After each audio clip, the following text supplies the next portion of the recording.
STS news में हूं कमलेंद्र झा। ये खबरों की शुरुआत करें और सबसे पहले बात करें जदयू के विधायक अमरनाथ गामी की, जिन्होंने एक प्रेस कॉन्फ्रेंस करके अपने ही नेता पर हमला बोला है। भले ही जदयू के बड़े नेता नीतीश कुमार को पीएम मटेरियल बताते हों, लेकिन उनके ही विधायक अमरनाथ गामी ने नीतीश कुमार के दावों का हवा निकालने में कोई कसर नहीं छोड़ा।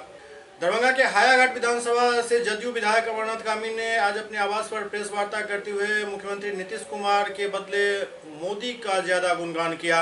अमरनाथ गामी ने मीडिया से कहा, जो इस बार का चुनाव राष्ट्रवाद और वंदे मातरम पर हुआ है। साथ ही नीतीश पर निशाना साधते हुए कहा कि अपनी उपलब्धि भी जनता के बीच वो नहीं रख पाए, सिर्फ मोदी के नाम पर वोट मिल रहा है।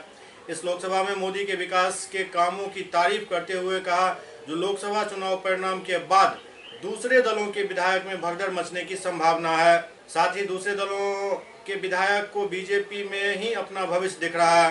गामी ने कहा कि तकरीबन 1 दर्जन से ज्यादा विधायक उनके संपर्क में हैं। 2020 के विधानसभा का चुनाव नए परिप्रेक्ष्य में होगा। अमरनाथ गामी ने एक बात जोर देकर कहा, जो इस बार के चुनाव में कई पार्टियों का अस्तित्व भी समाप्त हो सकता है। इस बार मोदी मय हो चुका था, मोदी जी के नाम पर वोट कर रहा था। न भाजपा जानता था, न अन्य पार्टी का नाम जानता था, केवल मोदी मोदी करके वोट कर रहा था। और गांव गरीब के बीच में जाने के बाद उदारी वाले चेहरा पर इशारा करता था, इनको वोट देना है।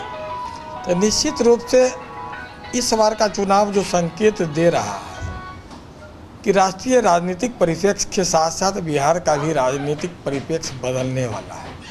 कारण क्या है कि जब व्यक्ति आधारित वोट होता है तो निश्चित रूप से व्यक्ति का जो राष्ट्र गौरव गाथा है, जो हम लोग सब मिल के गाए हैं कि विदेश में आतंकवाद को कुचलने का काम किया या राष्ट्रीय स्वाभिमान विश्व में बढ़ाने का काम माननीय प्रधानमंत्री, मतलब राष्ट्रीयता का बोध उन्होंने करवाया। जितना हम लोग इस बात का प्रचार किए और जितना हम लोग आयुष्मान योजना, उज्ज्वला योजना, हर घर बिजली या अन्य जो विकासात्मक कार्य हुए हैं, उसका चर्चा लोगों तक गई है कि मोदी जी हर घर शौचालय पहुंचा दिए। तो मोदी जी ने बहुत सारा काम किया है। तो निश्चित रूप से जो मोदी जी के प्रति लोगों का क्रेज है, बहुत जल्दी मिटने वाला नहीं है। ये वोट बैंक जिसका है, जिस पार्टी का है, उस पार्टी के लिए चिंता का लकीर है। तुरंत परिणाम आने के बाद उस पार्टी के विधायकों में भगदड़ सी स्थिति होगी। सभी लोग भाजपा के अंदर अपना संभावना तलाशने लगेंगे।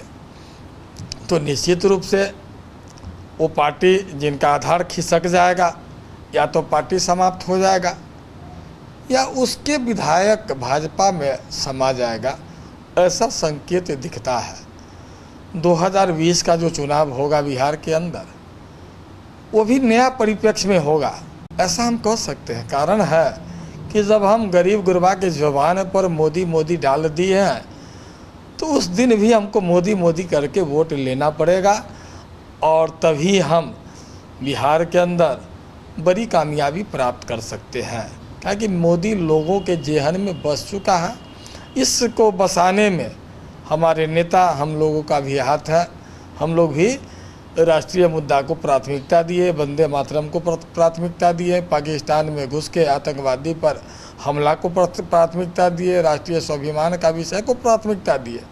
बिहार के अंदर जो 7 निश्चय के अंतर्गत नल जल योजना या बिजली का संकल्प माननीय मुख्यमंत्री जी का था, जो 13 में लिए थे, वो बात कहने में हम लोग थोड़ा सा पीछे रह गए और वो बात केंद्र सरकार की उपलब्धि में गिनी गई। निश्चित रूप से हम लोग साथ लड़ रहे हैं और उपलब्धि का बखान होना ही चाहिए था। लेकिन बिहार जितना तेज़ी से इन 12-13 वर्षों में विकसित हुआ है, वो प्रचार कहीं ना कहीं पीछे छूट गया।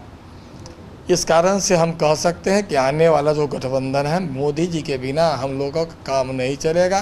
बिहार के नेता प्रतिपक्ष तेजस्वी यादव ने महाराजगंज में पार्टी के विधायक पर हुए हमले पर अपनी प्रतिक्रिया दी पटना एयरपोर्ट पर तेज प्रताप और तेजस्वी एक साथ चुनाव प्रचार के लिए रवाना हो रहे थे, जहां उन्होंने पत्रकारों से बातचीत करते हुए महाराजगंज के राजद विधायक के मामले पर अपनी प्रतिक्रिया दी। उन्होंने कहा, जो बीजेपी के लोग गुंडागर्दी पर उतर आए हैं, आरा में प्रचार गाड़ी में तोड़फोड़ किया गया, बीजेपी खूनी खेल पर उतर आई है। बीजेपी के लोग जो हैं गुंडागर्दी पर उतर आए हैं। कल हम आरा गए हुए थे, वहाँ जो प्रचार गाड़ी को तोड़फोड़ दिया गया, वहाँ जो प्रचार गाड़ी में जो लोग बैठे थे, जो दलित समाज के थे, उनको चाकू वाकू फेंका और लगातार जो है पूरी तरीके से खूनी खेल पे बीजेपी उतर आई है। अब जनता कितना चाहेगा? जनता अगर और थोड़ा ये लोग गुंडागर्दी करेंगे तो बीजेपी के जितने गुंडे हैं, जितने गुंडे नेता हैं, सड़कों पर बाप बाप करते फिरेंगे। इनको बचाने वाला कोई नहीं है। इन लोगों को अल्टीमेट वार्निंग हम दे रहे हैं। अगर कुछ और हल्का सा भी अगर हिंसक होंगे तो जनता जवाब देगी, इसकी गारंटी हम नहीं दे सकते। लेकिन हम लोग भाईचारे में विश्वास करते हैं, अमन चैन में विश्वास करते हैं। एक विधायक को बंधक बना लेना, उसको मारना पीटना, अब प्रशासन जो है मौन बैठी है और कई समाचारों में कुछ नहीं। अमित शाह माफ़ी मांगा क्या? इसीलिए आप बैठ करके यहाँ गुंडागर्दी करवा रहे हैं क्या? यहाँ बैठ कर जो गुजरात में तांडव करवाए थे, तो बिहार की धरती है, उल्टी चिड़िया को हल्दी लगा दी। अमित शाह ज़्यादा नौटंकी ना करवाएं और अपने बीजेपी के गुंडों को निर्देश दें कि शांति से बैठे रहें। हल्का और गुंडागर्दी होगा तो अंजाम बुरा होगा। आप दोनों भाई आज निकले हैं साथ में, ये लगता है कि छठे चरण में आप के बाद सातवें चरण में दोनों भाई साथ में हैं। आप लोगों को बहुत शक है। भारतीय जनता पार्टी के राष्ट्रीय प्रवक्ता शाहनवाज हुसैन पटना पहुंचे, जहां उन्होंने कहा, जो पूरे देश में मोदी मोदी ही हो रहा है। पटना एयरपोर्ट पर भारतीय जनता पार्टी के राष्ट्रीय प्रवक्ता शाहनवाज हुसैन ने कहा, जो पूरे देश में मोदी मोदी हो रहा है। जितना गुजरात और काशी में मोदी मोदी हो रहा है, उससे ज्यादा पूरे बिहार में मोदी मोदी हो रहा है। पूरा वोट नरेंद्र मोदी के नाम पर हो रहा है। पूरे बिहार में 40 सीट पर मोदी चुनाव लड़ रहे हैं। जो भी वोट डालने जा रहा है वो मोदी के नाम पर ही वोट डाल रहे हैं। पूरे बिहार में 40 में से 39 सीट भाजपा को मिलने की उन्होंने संभावना जताई। भाषा की मर्यादा टूटने पर शाहनवाज हुसैन ने कहा कि बिहार में जिस तरह की भाषा का उपयोग हो रहा है वो किसी प्रदेश में नहीं हो रहा है। नेताओं को इस बात का ध्यान रखना चाहिए जो कौन उनसे छोटे हैं और कौन बड़े। राजद के नेता मुख्यमंत्री नीतीश कुमार और प्रधानमंत्री मोदी का अपमान कर रहे हैं, ये बहुत ही दुर्भाग्यपूर्ण है। हम लोग अटल बिहारी वाजपेयी जी के शिष्य हैं और हम लोगों ने कभी वाणी संयम तोड़ा नहीं। लेकिन जिस तरह से आज राजद के नेता मुख्यमंत्री नीतीश कुमार जी का अपमान कर रहे हैं, मोदी जी का अपमान कर रहे हैं, तो बहुत दुर्भाग्यपूर्ण है। मैं मानता हूं कि जो लोग कम उम्र में बड़े मकाम पर पहुंचते हैं, उनको ज़्यादा मर्यादा का ध्यान रखना पड़ता है। मैं क्योंकि सबसे कम उम्र में 32 साल की उम्र में कैबिनेट मिनिस्टर बना और मेरे साथ बहुत बड़े बड़े लोग मेरे कैबिनेट कलीग रहे, लेकिन मैंने उस वक्त भी ये ध्यान रखा था कि वाणी संयम रहे, भाषा का संयम रहे।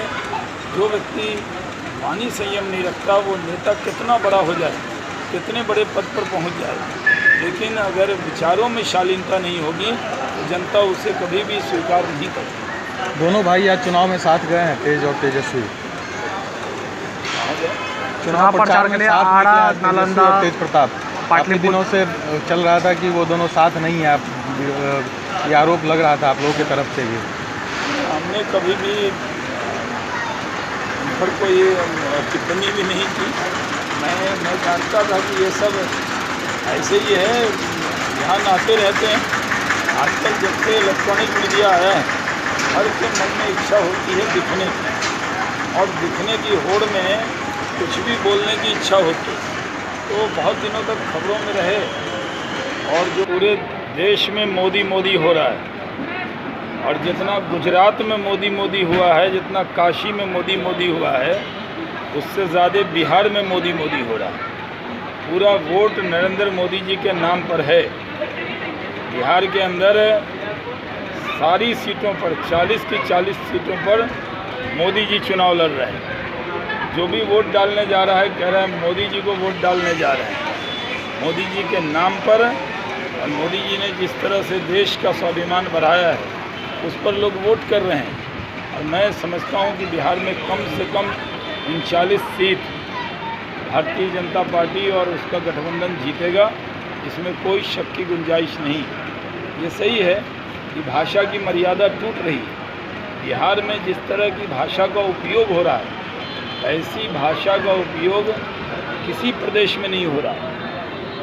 पटना के होटल लेमन ट्री में ऑर्थोपेडिक पर एक रोबोटिक कार्यक्रम की शुरुआत होने जा रही है। पटना के होटल लेमन ट्री में एक प्रेस कॉन्फ्रेंस को संबोधित करते हुए डॉक्टर आर.एन. सिंह ने कहा कि रोबोटिक में बिहार के ऑर्थोपेडिक डॉक्टर देखेंगे सर्जिकल रोबोट का जादू, और बिहार के ऑर्थोपेडिक चिकित्सकों का समुदाय के बीच रोबोटिक से जोड़ बदलने के क्षेत्र में नवीनतम और आधुनिक तकनीक स्ट्राइकर के मेको रोबोटिक और आर्म असिस्टेड सर्जरी सिस्टम को भी इस कार्यक्रम में प्रदर्शित किया गया।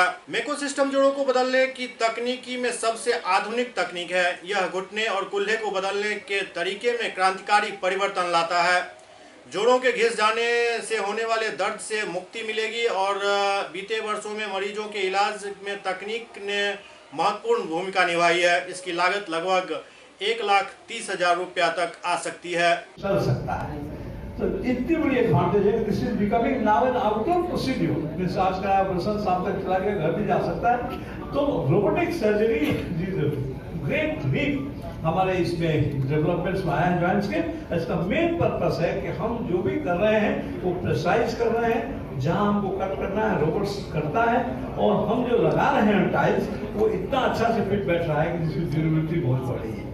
आपके सामने ये रोबोट्स क्या है, इसको आप देखेंगे, इसकी प्रक्रिया क्या होती है, इसके बारे में समझेंगे, तब पाएंगे कि कितना इम्पोर्टेंस है। पटना के लिए एक नई चीज है, और इसलिए हम समझते हैं कि नॉर्थ इंडिया में तो I am just speaking in Hindi. तो ये प्रक्रिया जो है इतनी अच्छी है, और इसको देखेंगे, और मैं उम्मीद करता हूँ कि इसको पटना में आने से यहाँ के लोगों को, जो लोग सोचते थे कि हम बाहर जाकर इलाज कराएं, उनको बेनिफिट होगा। और this particular advancement, this part of the और this surgery is a great achievement. और मैं समझता हूँ, मैं आशीष को बधाई देता हूँ कि ये लग गया, because he is trained in that computer associated navigation surgery में, therefore he is doing it now. And मैं इसको सपोर्ट करना, अपने इंस्टीट्यूट से सपोर्ट कर रहा हूँ। और मैं स्ट्राइकर के लोग जो इसके मार्केटिंग में है, मैं दोनों को, ये संजय गोपाल मीनाक्षी नवेटिया जी मैनेजिंग डायरेक्टर हैं, इनको मैं यहाँ स्वागत करता हूँ इस मीटिंग में, कि वो आए और इस तरह का अरेंजमेंट में हम लोग मदद किया। और मैं समझता हूँ कि अगर हम लोग इसमें सब्सिट्यूट हुए तो पटना के लिए बहुत बड़ी चीज़ है। कॉस्ट लागत काफ़ी ज़्यादा है, बट टेक्नोलॉजी बिल्कुल नया है और लेटेस्ट है। 2010 से हम लोग यूके में यूज़ करते थे, और इंडिया में फॉर्चुनेटली 9-10 साल के बाद ये टेक्नोलॉजी आ गया है। And I am very happy कि स्ट्राइकर इंडिया की एमडी मीनाक्षी मैम है, and Stryker has brought this to India लेके आए हैं। एंड मिस्टर गोपाल जो वाटीकुटी टेक्नोलॉजीज़ के हैं सर, इनके पार्टनर्स हैं। इसमें लागत खरीदने में ज़्यादा है, बट पर केस 10 to 15% प्राइस बढ़ेगा, बट इससे इम्प्लांट का लॉन्जिविटी ज़्यादा रहेगा, अर्ली मोबिलाइजेशन होगा, जल्दी डिस्चार्ज होगा, और एक सटीक रिजल्ट होगा। ठीक है। बिहार तो सर एक गरीब ये है सर, इसके लिए कुछ आपने बताएंगे सर? गरीबों के लिए क्या रिबेट दिया जा रहा है इस ऑपरेशन में? गरीबों के लिए कितना रिबेट दे रहे हैं? देखिए, एक ही बताता हूँ मैं गरीबों की बात जब उठती है, नहीं, गरीबों की बात जब उठती है तो इतना आप जाने कि भारत सरकार गरीबों के लिए ऑलरेडी प्राइस फिक्स कर चुका है प्रोसेसेस का। जहाँ तक उसको हम लोग अबाइड बाय करते हैं, उससे बहुत बड़ा बेनिफिट हुआ है गरीबों को, नंबर 1। नंबर 2, गरीबों के लिए ऑलरेडी आयुष्मान भारत योजना शुरू की गई है, जिसके थ्रू इस पर बेनिफिट उठा सकते हैं। तीसरा, गरीबों के लिए डिफरेंट हॉस्पिटल्स में और डिफरेंट नेताओं के पास ऐसा डिस्क्रिप्शनरी अमाउंट रहता है जो कि हेल्प कर सकते हैं। उसके अलावे बिहार के नाम पर, जैसे आप अगर कंपेयर करें तो दिल्ली और कलकत्ता या बम्बई में जो एक नी रिप्लेसमेंट पे जो हिप रिप्लेसमेंट में जो खर्च होता है उसका जस्ट 50% में बिहार में होता है। तो ये हमारे इंस्टीट्यूट में खास करके जैसे हम नी रिप्लेसमेंट अभी जो कर रहे हैं 1, 2, 3, 4, 5 1,23,456 रुपये में हम लोग पैकेज प्रोग्राम करते हैं with navigation which is peanuts price because उसमें 55,000 रुपीज़ गवर्नमेंट ऑफ इंडिया के थ्रू सीट प्राइस पर हम लोग को इम्प्लांट देना पड़ता है, वो भी हम लोग इंडियन इम्प्लांट नहीं लगाते। अगर आप बात करेंगे किसी और जगह की जो कहते हैं कि हम 70,000 में नहीं रिप्लेसमेंट कर देंगे, आप कर सकते हैं, लेकिन ओबियसली अगर आप बाटा का जूता पहनते हैं और दूसरे कंपनी का जूता पहनते हैं तो अंतर पड़ेगा। हम स्ट्राइकर कंपनी का नी जो बेस्ट है 100 के साथ जो भी हो नेविगेशन करते हुए हम 1,23,456 रुपये में करते हैं, जिसमें कि खाली रहने का और ब्लड का नहीं है, बाकी सब चीज़ उसमें इंक्लूसिव है। ना या कूल्हा प्रत्यारोपण करते हैं तो हम लोग आई बॉलिंग की मदद से, आँखों की मदद से एंगल वगैरह को हम लोग देखते हैं। बट जब हम नेविगेशन या कंप्यूटराइज करते हैं तब कंप्यूटर पे डाटा फीड करते हैं, कंप्यूटर हमको बताता है। बट जब रोबोट आ जाता है, पैसिव असिस्टेड रोबोट होता है, तो रोबोट हमको आगे पीछे गलती करने की गुंजाइश नहीं देता है और हम 3D पिक्चर स्क्रीन पे देखते हैं, जैसा कि आप देख रहे हैं। तो हमको पता है कितना काटे हैं, कितना बचा है और परफेक्शन की ओर जाता है। अगर परफेक्टली इम्प्लांटेड है घुटना या कूल्हा तो उसका लाइफ बढ़ेगा और ये परफेक्शन की ओर बढ़ता हुआ एक कदम है। और इंडिया में ये सेकेंड इंस्टॉलेशन होगा और ये एक बहुत ही एडवांस टेक्निक है और बिहार के पूरे इंडिया के लिए एक गर्व की बात होगी कि पटना के लोग जो बाहर जाते हैं घुटना कूल्हा प्रत्यारोपण के लिए, वो कलकत्ता और दिल्ली और चेन्नई के लोग आएंगे, क्योंकि पटना छोड़ के दिल्ली, चेन्नई, बॉम्बे, कलकत्ता कोई भी मेट्रोपॉलिटन में, इवन हैदराबाद में भी इसका इंस्टॉलेशन नहीं है। सर एक दिन में कितना ऑपरेशन हो सकता है? ये इसका बस डिस्पोजेबल 2 सेट होता है, एक निकाल के। तो आमतौर से मैं दिन में 4-5 जॉइंट्स मिनिमम करता हूँ, कभी कोई बढ़ भी जाता है तो कर सकते हैं। उसमें ये सेवा सर दी जाएगी? सर ये एक लंबा प्रोसेस है, पहले हमने बात किया है, इसको मैन्युफैक्चर होके अमेरिका से इंपोर्ट होने में कम से कम 6 से 8 महीना लगेगा, सारे नेगोशिएशंस एंड फाइनल प्राइसिंग के बाद। सर आपको कैसे लगा कि सर बिहार में इसको ये किया जाए? यार मैं 2009 से रोबोटिक टेक्नोलॉजी में इम्बाइब्ड हूँ, रोबोटिक एंड नेविगेशन में, और जिन्होंने इसका आविष्कार किया उनके साथ काम किया है और बहुत ही उल्लास में हूँ और बहुत एक्साइटेड हूँ कि पटना में रोबोट आएगा एंड हम बेहतर सर्विसेज कम सस्ते दाम में दे सकेंगे। बड़ी बात है बिहार के लिए। देखिए जो जोड़ों का प्रत्यारोपण हर जगह हो रहा है, हर कोई अपने अंदाज से करता है, लेकिन यहाँ पे बात आ जाती है कितना सटीक, कितना 100%। 99 और 100 में बहुत का अंतर होता है। तो रोबोटिक सर्जरी है, ये कंप्यूटराइज से पूरा, और कंप्यूटर डिसाइड करता है कि ये 100% एक्यूरेसी है कि नहीं। अगर इससे ऑपरेशन किया जाएगा तो रिज़ल्ट बहुत अच्छा आने वाला है। मरीजों को जो जोड़ों के प्रत्यारोपण के बाद लगता है मेरा ये काम कर पाएंगे, नहीं कर पाएंगे, वो सब जो भी है तुलना में बहुत अच्छा होगा। और अगर बिहार में इसका और प्रचार होता है और प्रसार होता है, कहीं ना कहीं समाज को बहुत फ़ायदा होगा। ऐसी तकनीक की आवश्यकता है हमारे बिहार वासियों को। हमारे सब सर्जन को ये सीखना चाहिए, जिससे कि सब समाज का फ़ायदा होगा। तो ये एक्सपेंसिव भी होगा क्या? महंगा तो पड़ेगा, मशीन बहुत ही महंगी होती है, लेकिन लॉन्ग रन में जब आप इसके इफेक्ट की बात करते हैं, रिजल्ट की बात करते हैं, तब लगता है कि नहीं शायद अच्छा है। क्योंकि अगर आप आम ऑपरेशन करा देते हैं और उसके बाद बहुत सारा मूवमेंट आपका बंद हो जाता है, तो शायद आम दिनचर्या में आप शायद कमाई आपकी कम हो जाती है। इसका ये फ़ायदा मिलेगा। महंगा तो है लेकिन बहुत अच्छा है। बक्सर पुलिस को एक बड़ी कामयाबी हाथ लगी जब एक कॉन्ट्रैक्ट किलर को गिरफ्तार किया गया। बक्सर पुलिस को एक भारी सफलता हाथ लगी जब कॉन्ट्रैक्ट किलर बंटी यादव अन्य साथियों के साथ गिरफ्तार हुआ। बक्सर पुलिस द्वारा वाहन लूटकांड का मुख्य आरोपी बंटी यादव असल में एक कॉन्ट्रैक्ट किलर है, जो हत्या को ही अपने जीविकोपार्जन का साधन बना चुका था। खुद से परहेज नहीं करता था। शहर में लगातार हुई हत्या और लूट की वारदातों में अभियुक्त कुख्यात बंटी यादव को पुलिस ने उसके साथियों के साथ दबोच लिया। बंटी यादव गैंग की गिरफ्तारी शहर के गोलंबर से शनिवार शाम तब हुई जब वो अपने साथियों के साथ वाहन से कहीं जा रहा था। पूछताछ के बाद उसकी निशानदेही पर अन्य साथियों को भी पुलिस ने दबोच लिया। इसके बारे में एसपी उपेंद्र नाथ वर्मा ने जानकारी दी। रात कर्मियों ने एक बैंक कर्मी की वैगन आर गाड़ी और उसके मोबाइल और ATM लूट लिया था। तो मैंने SDPO के नेतृत्व में एक टीम का गठन किया था, जिन्होंने त्वरित कार्रवाई करते हुए उस समय 2 लोगों को अरेस्ट करके जेल भेजा। बाकी के जो अपराधकर्मी थे वो भागे फिर रहे थे। तो कल शाम में सूचना मिली कि वे लोग कहीं उसी लूट की गाड़ी से कहीं जा रहे हैं। तो शाम में गोलंबर के पास हमारी टीम ने रेड की और उन सातों को पकड़ लिया। तो वो पूछताछ करने के बाद उन्होंने अपराध में अपनी संलिप्तता स्वीकार कर ली है। इसके अतिरिक्त कुछ पुराने कांडों में भी अपनी संलिप्तता स्वीकार की है, जिसमें कम से 3 मर्डर शामिल हैं। जो विगत टाउन थाना और मुफस्सिल थाना में जो विगत 3 मर्डर हुए थे उसमें उन्होंने अपनी संलिप्तता स्वीकार की। इसके साथ साथ जो लूट कांड में जो वैगनआर जो लूटा गया था उसकी और जो मोबाइल लूटी गई थी उसकी भी बरामदगी कर ली गई। बक्सर में कुछ लोग नोटा का प्रचार प्रसार कर रहे हैं, क्योंकि पिछले 5 वर्ष में इनके अनुसार यहाँ कोई भी विकास का कार्य नहीं हुआ। 5 वर्षों तक कुव्यवस्था झेलने के बाद अब नोटा के प्रचार प्रसार में नियाजीपुर के हजारों ग्रामीण लगे हुए हैं। बक्सर जिला में जहाँ जनप्रतिनिधियों द्वारा चुनाव जीतने के लिए हर जुगत हर प्रयास किए जाते हैं, वहीं नियाजीपुर के ग्रामीण अब इस लोकसभा चुनाव में नोटा के उपयोग को एक बड़ी मुहिम छेड़ रखी है और नोटा उपयोग करने के प्रचार प्रसार में लगे हुए हैं। यहाँ के ग्रामीण गांव में भारी बदहाली को लेकर नेताओं को कुंभकर्ण की संज्ञा दी है, जो कि 4 वर्ष 11 महीना सोते हैं और सिर्फ 1 महीना ही जागते हैं।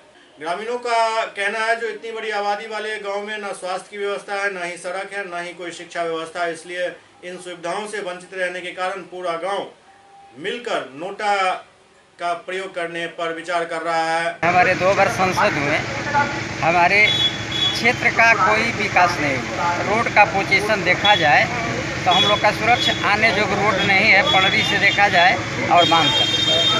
दूसरी कि हम लोग का पानी प्रदूषण हो गया, इसमें कोई सोचा विकास नहीं करने का लिए। स्वास्थ्य का लिए बहुत बड़ी नुकसान है। तीसरी है कि हॉस्पिटल तो है लेकिन एक टैबलेट का सुविधा नहीं रखा गया है, ना कोई डॉक्टर है।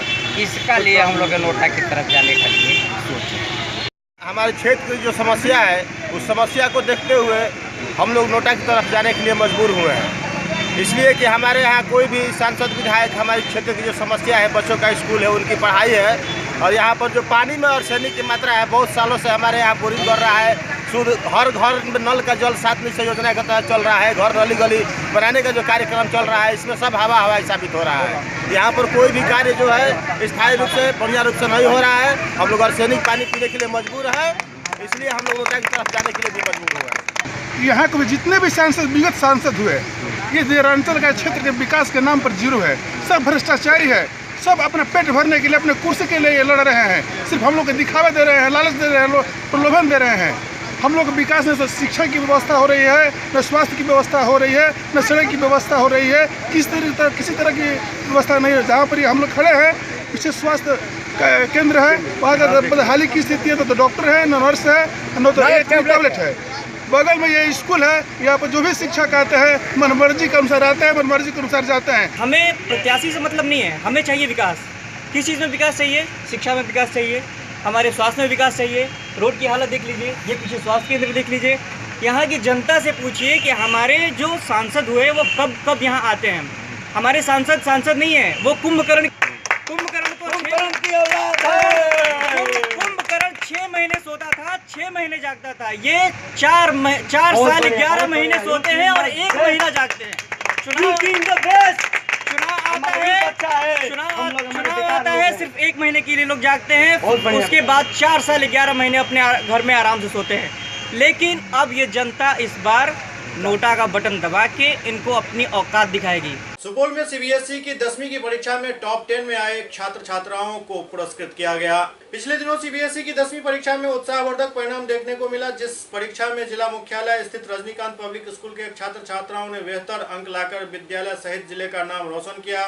विद्यालय का नाम रोशन करने वाले छात्रों को विद्यालय परिवार की ओर से एक सम्मान समारोह में सम्मानित किया गया। इस परीक्षा में वैसे तो कई बच्चों ने अच्छे अंक लाए, लेकिन विद्यालय परिवार की ओर से टॉप 10 छात्रों को पुरस्कृत किया गया। इस सम्मान समारोह की अध्यक्षता विद्यालय के निदेशक वेद प्रकाश वर्मा ने किया।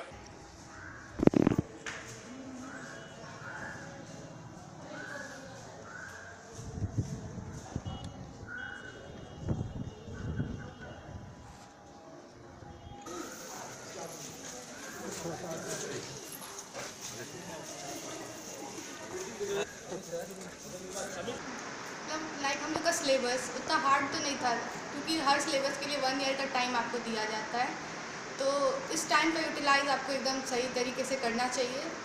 सिलेबस 1 साल के अकॉर्डिंग बहुत सही है, बच्चा आराम से कवर कर सकता है।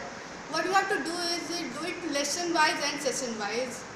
आपको अपना सिलेबस लाइक सेशन में बांट लेना चाहिए कि आपको एक दिन में कितना पढ़ना है, देन आपकी 4 to 5 आवर्स की स्टडी ना आपके लिए सफिशिएंट है।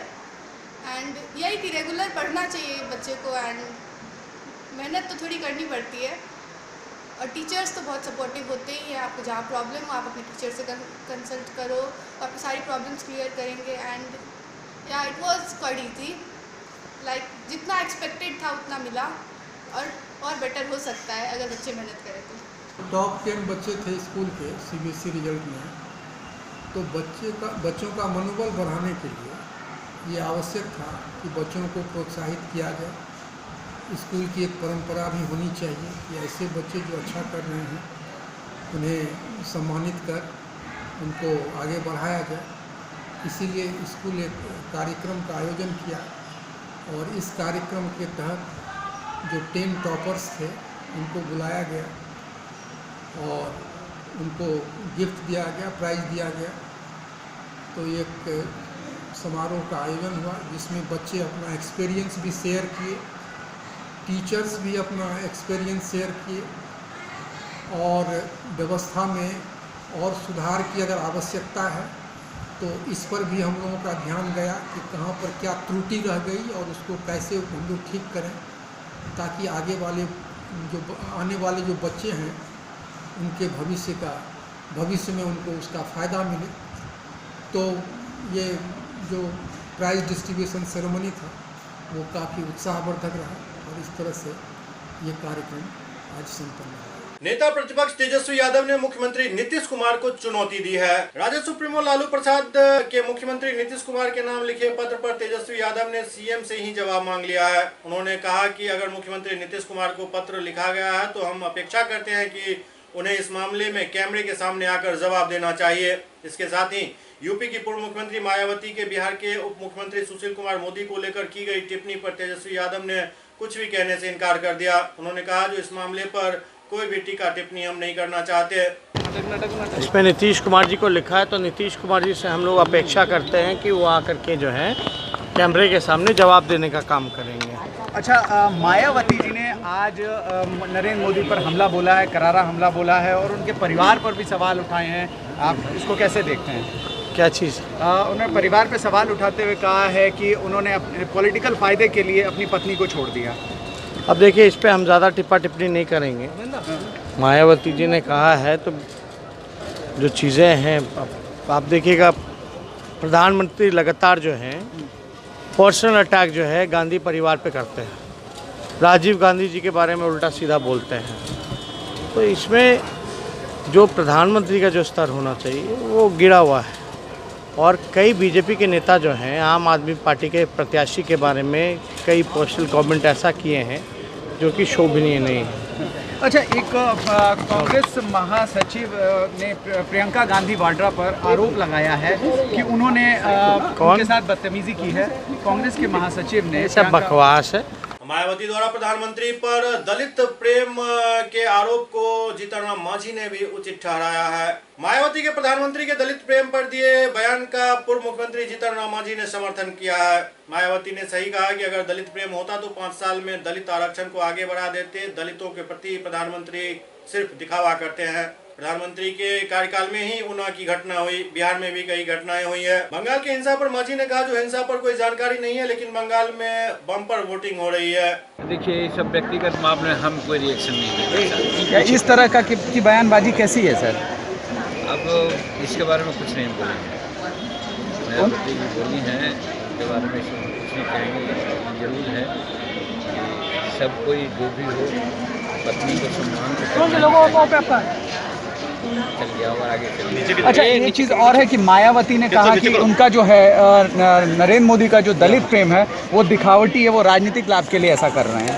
ये एकदम 100% ठीक होगी, इसलिए कि अगर दलित प्रेम की बात होती थोड़ा नीचे कर तो निश्चित रूप में दलितों के आरक्षण और जो निजी क्षेत्र में आरक्षण का मामला है उसको 5 साल में आगे बढ़ा देते और वो न बढ़ा करके दलितों का जो आरक्षण है काट रहे हैं। निजी क्षेत्र में सारे सेवाओं को ले आ रहे हैं। सरकारी सेवाओं में पहले 80-90% सेवाएं थी, सबको 35% पर ले आए हैं। और फिर जहाँ तक न्यायपालिका है तो न्यायपालिका में आरक्षण का नाम नहीं ले रहे हैं। तो इस तरह से दलित प्रेम की बात करते हैं, सिर्फ दलितों का पैर धोते हैं, वो सब दिखावा है, झूठा है। अच्छा, मायावती जी अभी लगातार हमलावर हैं। वो उन्होंने एक आरोप और लगाया, वो कहा कि जो नरेंद्र मोदी जी हैं वो दलितों की बात कर रहे हैं, लेकिन उनके दिल में ऐसा कुछ है नहीं, उनके लिए प्रेम नहीं है। तो ठीक है, कर रहे हैं भाई। तो आरक्षण का बात मामला युवराज है गुजरात, तो उन्ना का क्या घटना घटी और रोहित बुमला के साथ क्या घटना घटी, उन्होंने तो कुछ उस पर किया नहीं। और दूसरी बात है कि उनके लोग हैं यहाँ बिहार में, तो बिहार में वो मोतिहारी में सिमरन का रेप कांड आपके सामने है, फिर मुजफ्फरपुर शेल्टर होम का मामला सामने है। वो अपने मुख्यमंत्री को क्यों नहीं कहते हैं कि रिजाइन कर दें? अगर ऐसा करते तो हम मानते हैं कि दलित के प्रति उनका प्रेम है, लेकिन ये सब तो कुछ नहीं कर रहे हैं। इसका मतलब ये लोग सिर्फ गद्दी से चिपकना चाहते हैं और दलितों का नाम लेना चाहते हैं, और इसके अलावा कुछ नहीं। अब बंगाल में लगातार हिंसा हो रही है चुनावों के दौरान। छठे चरण का चुनाव निकल चुका है, छठे चरण के बाद भी लगातार हिंसा जारी है। अब हिंसा पर हमको कोई जानकारी नहीं, लेकिन सबसे बम्पर वोट भी तो वहाँ मिला है, 80% वोट पोल हुआ है। राहुल गांधी के पटना में रोड शो को लेकर गिरिराज सिंह ने राहुल गांधी पर तीखा हमला किया है।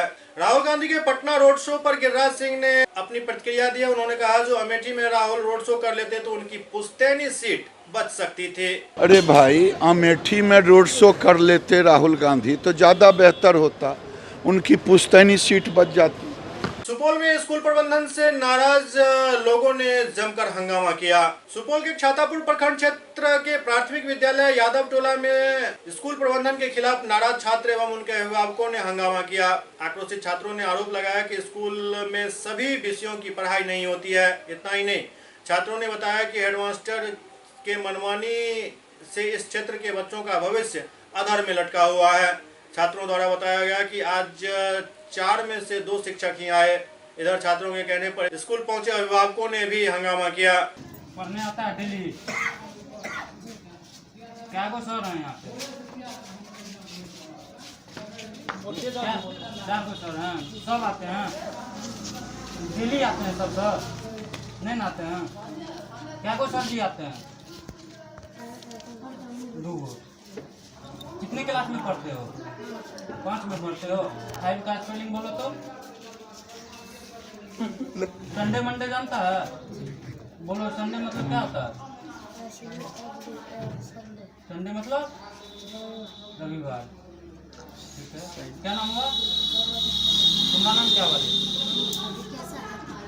पढ़ती हो? कौन क्लास में हो? 3 में हो। सबसे पहली बात तो आप लोग यहाँ देख लीजिए कि मतलब स्कूल चल रहा है और विद्यार्थी अपने ड्रेस में नहीं है, गंजी पहन के आए हुए हैं। शिक्षक का आखिर ध्यान है तो है कहाँ? विद्यालय 2008 में चालू ढलैया हुआ, आज तक उसका जो है शेष राशि जो है मास्टर खा पी के गमन कर दिया, लेकिन न तो प्लास्टर हुआ है, न जमीन बना है, न खिड़की केवाड़ लगा है। जब हम लोग कहते हैं तो कहता ठीक है आप काम कर देंगे। सरकार जो है हम लोगों को पैसा दिया, बहुत पहले का है, उसमें जो है अब होगा, हम लोग नहीं कर पा रहे हैं। बोला हमरा अगर विषय में खाना पीना मास्टर करे छे, नहीं पढ़ाए छे, पढ़ाए तो कैसे बचाएबे करते, कुछ लोग बचाए की करो तो पढ़ाएबे करे छे, हमरा परेशानी से अपने की करबे पंचला जा यहाँ शुरू से जो है हेडमास्टर लेकर के जो 5 साल अरुण जी बने रहे और बहुत अनियमितता चलने की वजह से यहाँ जो उसको सस्पेंड भी किया गया। सस्पेंड होने के बाद 3-4 साल सस्पेंड रहे, उसके बाद जो है फिर जो है ये पद में आ गए हैं।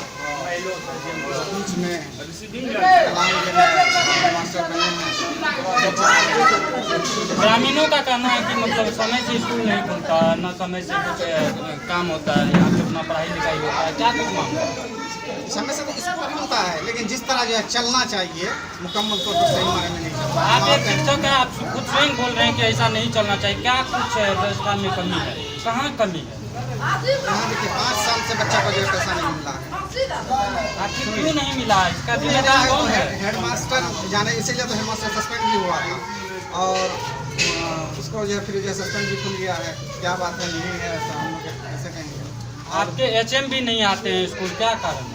अभी तो नया HM बने हैं, ये तो कई दिन से जाने हैं। ग्रामीण कह रहे हैं कि कभी नहीं आते हैं, कभी कभार आते हैं, अपना अटेंडेंस बना के जाते हैं, क्या रीजन है? नया HM है जो कितना दिन हुआ है उसको पदभार ले लो, तो वो कहेंगे सर उसकी क्यों नहीं आते हैं, क्या वजह है, सब लोग ना बताएंगे।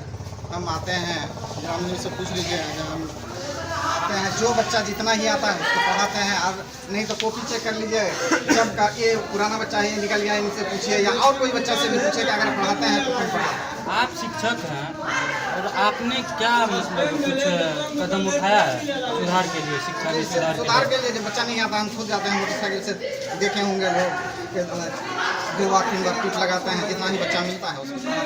सर आपका क्या नाम है? मोहम्मद का मामला है, इससे पहले स्कूल में 10-20 आदमी बैठे तो बोला मास्टर के भी स्कूल का विधि व्यवस्था ठीक कर देंगे। 5 साल 10 साल से यही रवैया है, 3 दिन हो हल्ला होता है, 4 दिन ठीक रहता है। उसके बाद जब कोई 1-2 आदमी आकर के कहता कि हम लोग स्कूल में नहीं भी रहेंगे तो ऊपर अफसर को पैसा देते, पब्लिक के हल्ला करने से क्या होगा? कितने शिक्षक हैं स्कूल में? 4 शिक्षक है। प्रेजेंट में 1-2 रहते हैं, उसमें नहीं रहते। स्टूडेंट 150 है, लेकिन बच्चा पढ़ाई नहीं होता है, इसलिए बच्चा नहीं आता है। 1-2 रहता है, 4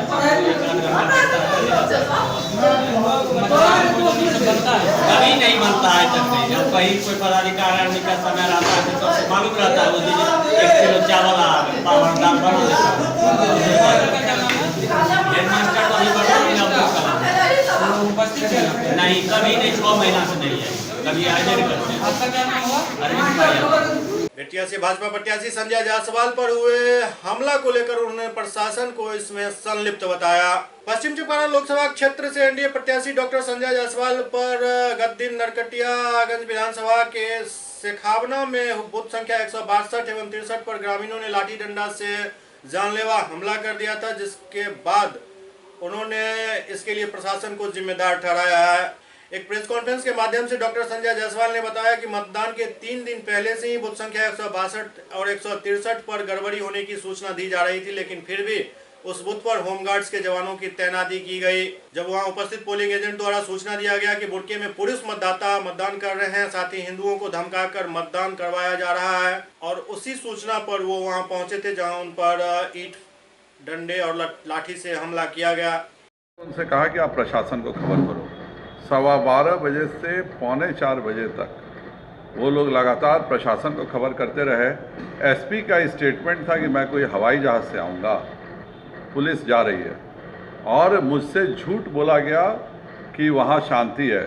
वो 90% माइनॉरिटी का बूथ है, और जब 10% हिंदुओं को पीट के भगा दिया गया तो शांति होनी थी। और मेरे पास बाकायदा फ़ोटो है जिसमें पुरुष बुर्का पहन के वोट दे रहे हैं उसी बूथ पर, और वो फ़ोटो भी मैं रखा हूँ। और वीडियो ने भी झूठ बोला कि शांति है। मैं गया तो मुझे बोला गया कि सब वहाँ पे बिनटोली करके एक जगह है जहाँ पे सारे लोग बैठे हैं। वहाँ पर जाने पे 2 थी, एक मर्द पिटा करके बेहोश जैसा था और बाकी सब घायल बैठ के रो रहे थे। मैंने कहा कि चूंकि घटना ये प्रिजाइडिंग अफसर के सामने हुई है कि तुम लोग सब चलो, तुम लोग वोट भी डालोगे, और मैं प्रिजाइडिंग अफसर से पूछूंगा कि क्यों इस तरह का घटना उसके सामने हुआ और पुलिस प्रशासन ने क्यों नहीं कार्रवाई की जब तुम्हारे सामने पीट रहा था। मैं सबों को लेकर के वोट दिलाने के लिए लाया बूथ पर अभी मैं प्रिजाइडिंग अफसर से बहस ही कर रहा था, तब तक चारों तरफ से ईटा, पत्थर, बांस चलने लगा। गार्ड ने गोली नहीं चलाई होती तो मेरी हत्या हो जाती। मेरे को यहाँ जख्म भी लगा है पत्थर का, मेरे को गर्दन भी दाबने का प्रयास कर रहे थे लोग। तब तक बॉडीगार्ड ने गोली चला दिया और हवाई फायरिंग करने से लगभग 15 से ज़्यादा ही फायर किया होगा हम लोगों ने, तब जाके हम लोगों की जान बची। 4 बजे से 6:30 बजे तक मैं लगातार पुलिस से गुहार करते रहा कि आप लोग आइए। एसपी ने फ़ोन स्विच ऑफ कर दिया। मोतिहारी एसपी और मोतिहारी डीएम दोनों में से कोई मेरा फ़ोन नहीं उठाया। बेतिया आरओ को मैंने फ़ोन किया, आरओ के यहाँ से खबर हुई, आरओ से मुझको 3 बार बात हुई। वो कहे कि हम मोतिहारी एसपी को बोल रहे हैं। मोतिहारी एसपी लगातार झूठ बोल रहा था कि मैं आ रहा हूँ, इधर हूँ, उधर हूँ, बेला पहुँच गया हूँ। ना वो आया ना सेंट्रल फोर्स आया।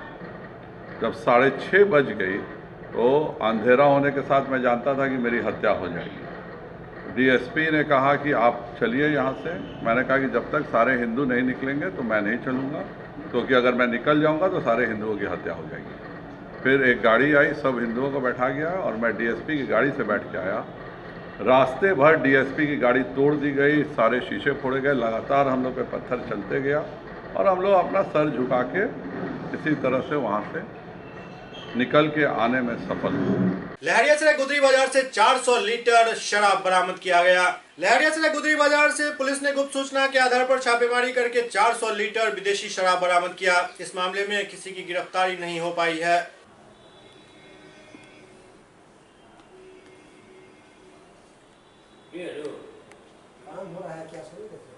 दरभंगा के जिलाधिकारी डॉक्टर त्यागराजन एसएम ने बांधों की सुरक्षा को लेकर एक समीक्षा बैठक की। दरभंगा के जिलाधिकारी डॉक्टर त्यागराजन एसएम ने समाहरणालय सभागार में बांधों की सुरक्षा को लेकर एक समीक्षा बैठक की। इस बैठक में कई आवश्यक दिशा निर्देश उन्होंने दिए। शहरी सुरक्षा बांध समेत हर बांध की सुरक्षा के लिए उन्होंने होमगार्ड्स के जवानों को तैनात करने का निर्देश दिया। एक छुट्टी बनाकर इनको दे दें, अब वैसे ही कंडौल में भी रोकते हैं, कंडौल से भी रोकते हैं, सहरसा जिला में जो पड़ता है। ठीक है, लेकिन बीच में जो भेजा बारिश आने के बाद मोटर कर दिया। तो तटबंध के बारे में और किसी को और कौन सा डिवीजन है? एक तो जंजारपुर हो गया, फिरोजपुर, घोड़ापुरम का काम कराते हैं और हायाघाट का चीन बांध का 21 किलोमीटर दरभंगा जिला में पड़ता है। कई जगह पर हम लोगों ने देखा, इसको सुनिश्चित कराइए और एसडीओ के स्तर से इसको क्लोज मॉनिटरिंग होना चाहिए। उसके लिए एसडीओ और डीएसपी सभी सीओ और थाना के साथ एक बैठक कर ले। इस सर्वेक्षण के बाद एक सूची बना लें कहाँ पर टूट गया है और उसको भरने के बाद कम से कम दोबारा नहीं हो, इसको पूरी जिम्मेवारी एसडीओ डीएसपी को कराना होगा। और एग्जीक्यूटिव इंजीनियर कहीं भी आपको समस्या हो रहा है इस प्रकार का, आप बिल्कुल तुरंत एसडीओ को बताइए। समाधान नहीं होने पर हमको भी बताइए। इसको विशेष निगरानी रखना जाना चाहिए, ये बहुत जरूरी चीज़ है। कम से कम एक बार तोड़ दिया बांध को, भरने के बाद फिर होगा कि काफ़ी दिक्कत वाली बात हो जाएगी। तो कहाँ पर भी होमगार्ड या चौकीदार को प्रेसिडेंट करवाएं। प्रत्येक अंचल में औसत कितने चौकीदार आते हैं? 20। हाँ, तो काफी है। इस प्रकार का पॉइंट्स में आप 2-3 पॉइंट्स को कंपेयर करके एक चौकीदार को प्रतिनिधित्व कीजिए। और जहाँ तक सुरक्षा की बात है, ये भी हम लोग ये करेंगे। कार्यपालक अभियंता के साथ हम लोग होमगार्ड अटैच कर देंगे, साथ में जाने के लिए उनका जरूरत पड़ता है। फील्ड में कोई हल्ला करता है तो इंजीनियर के साथ एक सेक्शन होमगार्ड हम लोग दे देंगे ताकि वो अपना ऐसे कर सकता है। आप लोगों के साथ चौकीदार हैं सीओ के साथ?